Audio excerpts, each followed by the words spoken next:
When have you last spent some time in prayer? Not a quick say grace at dinner or even an emotionless reciting of the Lord's Prayer. I'm talking about on your knees, spending time talking to God. What if you were lost in a jungle with no cell phone or Wi-Fi and you were in desperate need of direction? You would want to know where you were and what direction you needed to go to find safety. To do that, you'd need a compass. But what if you had a compass but never took it out of your pocket? You would have access to direction, survival, and safety, yet you would remain lost, directionless. Prayer is my lifeline. Because of Jesus, I have full access to God, and I don't ever want to take that for granted. But how often do we only throw up our emergency prayers without having an ongoing relationship and conversation with our Heavenly Father? Prayer is our direction link to God. It may or may not change the immediate circumstance, but it changes our hearts and our perspective. Jesus prayed all the time. Luke 5:16. But Jesus often withdrew to lonely places and prayed. Jesus shows us his dependence on prayer. How much more do we need it? Jesus relied on the strength of the Father. He was disciplined to make time to be alone with God.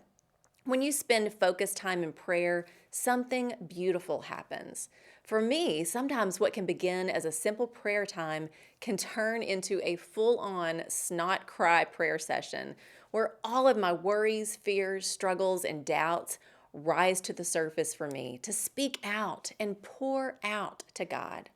In Matthew 6:8, Jesus tells us that our Father knows what we need before we even come to him to ask. But the purpose isn't in that petition. It's in the act of seeking and communing with the Creator of the world that cares about you and sees you right where you are. Maybe you're not sure where to start when it comes to prayer. I want you to try something. It's the navigational prayer. I learned this teaching my daughter's small group. It's super simple steps to help guide you through prayer. All you have to remember is back, up, in, around, forward. Got it? Okay, say it with me. Back, up, in, around, forward. Now, find a quiet place, maybe on your knees or not. Maybe sitting in your car at lunch, eyes closed or open, but a place to be still, get alone, and focus on talking to God. Then walk through these directions. Look back. What has God done for you? Look at where you've been and how God provided, how he moved in your life. Recognize and remember those moments of grace and blessing. Tell him thank you. Look up. Remember who God is. He is the creator of all things. He made you in his image for a purpose, and he loves you. Reflect on that and the awesomeness of who he is. Tell him how good he is. Praise him for the beauty of creation. Thank him for making you uniquely you, and tell him how much you love him. Look in. Take a quick life and spiritual inventory. Is there sin you need to ask forgiveness for and turn away from? Have you wronged someone and you need to make it right? Are there habits and things that need to change? Ask God to help you. Look around. Who in your life is in need?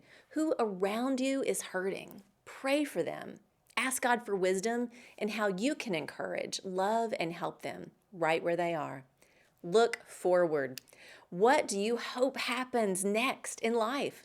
It's a new year. Talk to God about your dreams, your hopes, and fears. Lay it all at his feet as you trust he orders your steps. You will find direction, clarity, and peace as you pray and spend time with God in prayer. That's the truth. So today, look back, up, in, around, forward.